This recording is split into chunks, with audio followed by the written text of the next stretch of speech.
Betty looked at Frank with a small, almost dismissive smile. That's not what happened, Frank. We only had sex. No emotions involved. It didn't mean anything. Frank exhaled slowly, his expression unreadable, his tone unsettlingly calm. Betty, I didn't know whether you were just heading out to the club or if there was more to it. Now, you've confirmed it. Thank you. Hey, I'm Frank. I'm 25 years old, and I've been with Betty for 3 years. We got married 9 months ago, and if you'd asked me a week ago how our relationship was going, I would have told you it was perfect. We had everything. Trust, respect, and all the fundamental building blocks of a solid relationship. When we first got together, everything felt easy. Betty was a bright, lively person, effortlessly making friends wherever she went. I admired that about her. She had a close-knit group of girlfriends she had known since university. They were entertaining, always laughing, always joking. Whenever we were all together, they playfully teased me, calling me Tango because I could hold my own at parties. Betty always laughed along, brushing it off as harmless fun. They're a bit crazy sometimes, but it's all in good fun, she'd say. I never minded. They weren't my friends. But I wasn't the jealous or possessive type. Betty needed her space, and I respected that. She even joked once, I need girl time to vent about how annoying you are. I had laughed. And I bet you tell them I'm too hot for them to handle. I shot back playfully. She rolled her eyes and said, Frank, let's go. From the beginning of our relationship, it had been a tradition. Every few months, Betty and her friends would go on a weekend getaway. It was never a big deal. She always let me know in advance, giving me a heads up about their plans. Is it okay if the girls and I go away for the weekend? She'd ask. Of course. Why not? I always replied. It was routine. I'd even jokingly remind her to bring me back some chocolate fudge. We had one simple rule for these trips. No wild nightclubs. It wasn't about trust. It was about boundaries. We had discussed it early on in our relationship. I don't want you to do anything that would make me uncomfortable, I had said. And vice versa, she had replied. It's a deal, I had agreed. It was that simple, or at least that's what I thought. Last week, Betty brought up another trip. She walked into the living room where her friends were huddled together, laughing, planning their weekend escape. Frank, she said, flashing that usual bright smile. The girls and I are thinking of going to the Lakeview Hotel again. I looked up from my laptop. Lakeview Hotel? Didn't you just go there a few months ago? Yeah, but it's close and everyone likes it there. It's only for 2 nights, so you won't even notice I'm gone. I smiled. Hardly notice? Who's going to remind me to eat my vegetables? Betty grinned. If I'm not around, I'll leave a list. Admit it. You love having the house to yourself. I chuckled. Okay. Have fun. Just don't forget the fudge. She leaned in, pressing a quick kiss to my lips. You're the best. I trusted her without a second thought. Why wouldn't I? We had been together for years, and she had never given me a reason to doubt her. Her friends were wilder than she was, sure, but Betty had never been that kind of person. Or at least, that's what I had believed. Looking back, I realized I didn't ask enough questions. Maybe I should have paid closer attention. Her friends always whispered among themselves, huddling together and giggling before bursting into laughter. I used to joke about it. What are you all plotting now? They'd laugh it off, and Betty would dismiss it with a smirk. They're just pranksters. It's ridiculous. We're mostly angels. One of them would tease, winking at me. At the time, I thought nothing of it. But hindsight has a funny way of slapping you in the face when you least expect it. I was sitting on the couch, scrolling through social media when I saw it. Mia's post. A group picture. Betty, grinning widely, carefree, surrounded by her friends. It was just like old times. But this wasn't a bar. This wasn't a lounge. It was a strip club. For a moment, I just stared at the screen. My mind tried to reason with what I was seeing. Maybe it was just a joke. Maybe it was a misunderstanding. But I wasn't naive. I knew exactly what this was. This wasn't a simple night out with the girls. It was something entirely different. We had talked about this. We had set boundaries. We had agreed on rules. No clubs. No strip clubs. Respect each other's limits. Trust. But there she was, laughing, drinking, crossing the line we had both agreed on. It felt like a punch to the gut. At first, I didn't even know how to react.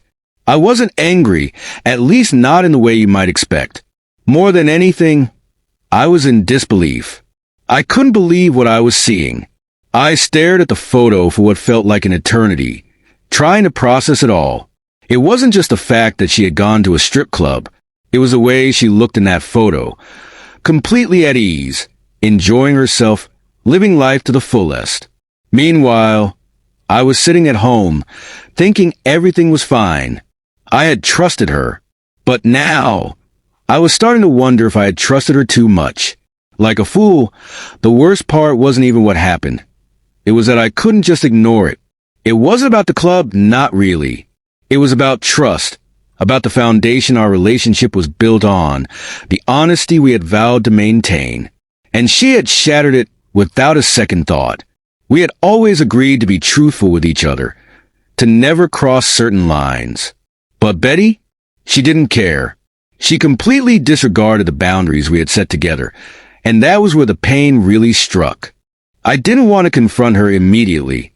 I knew if I did, it would turn into an argument, one I wasn't prepared for. She'd deny it, twist things around, maybe even try to make me feel like the bad guy. I had seen it happen before, in other relationships, in other people's stories. I wasn't in the mood for her excuses, and I wasn't going to let her manipulate me into thinking this was nothing. So, I did what any man would do. I fought back. Not with words, but with actions.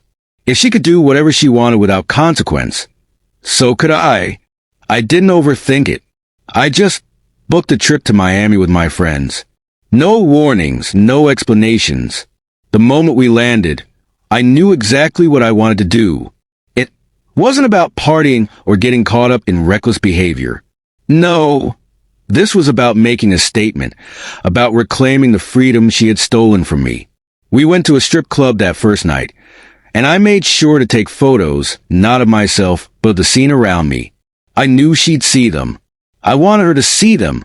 I wanted her to wonder, to feel that sting of betrayal I had felt.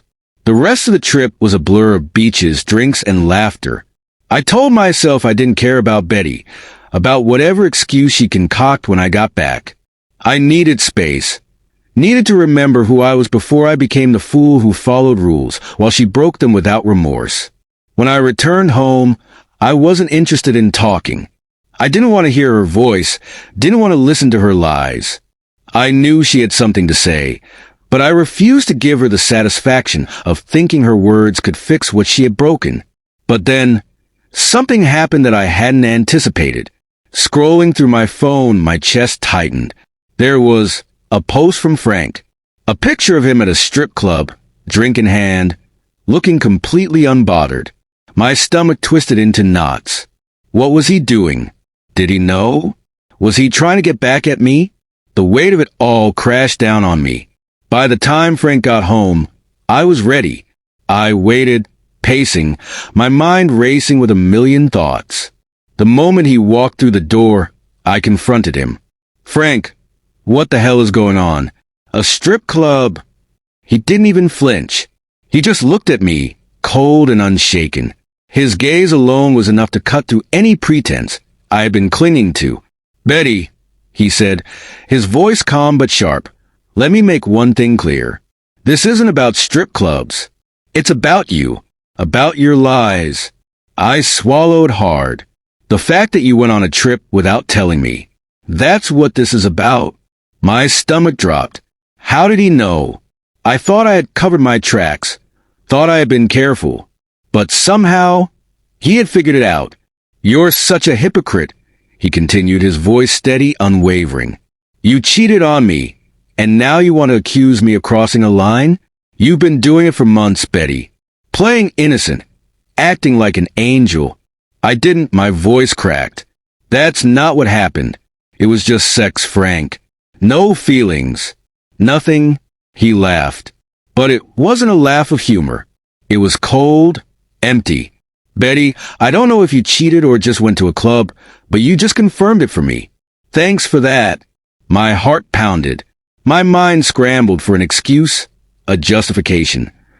Anything to make this not seem as bad as it was. It was just a momentary lapse, I whispered, the words tasting bitter on my tongue. It doesn't mean anything. Frank didn't budge. No matter how you try to justify it, he said, you cheated on me, and now you're acting like it's nothing.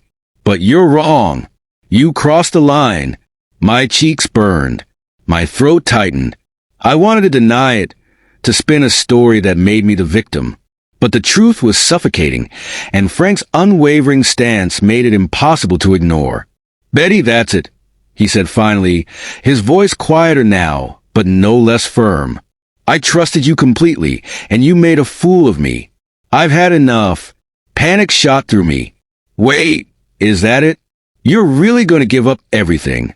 He didn't hesitate. After everything you've done, he said, you have no right to ask for anything. He turned away, walking toward our bedroom. You better go. I'll file for divorce. I stood there, speechless, watching as he packed his things. It all felt surreal. How quickly everything had fallen apart. How had it come to this? My family and friends tried to talk to him, tried to convince him to forgive me. They pleaded with him, saying I had made a mistake. But Frank wouldn't budge. I saw it in his eyes. He was done, and I wasn't going to beg. So, I did what anyone would do. I left, out of spite, out of pride. I surrounded myself with people who wouldn't judge me, who wouldn't remind me of what I had lost. We partied. We drank. We laughed. At first, it felt liberating. I told myself I was embracing freedom, living life to the fullest. But deep down, there was an emptiness I couldn't ignore. The laughter wasn't enough. The people around me didn't matter. And no matter how much I tried to drown it out, the guilt lingered. I had made an irreparable mistake. I had lost someone who truly cared about me. Frank walked away with his dignity intact. And I was left pretending everything was fine, when it clearly wasn't. The consequences were harsher than I had ever imagined. And now, I had to face them alone,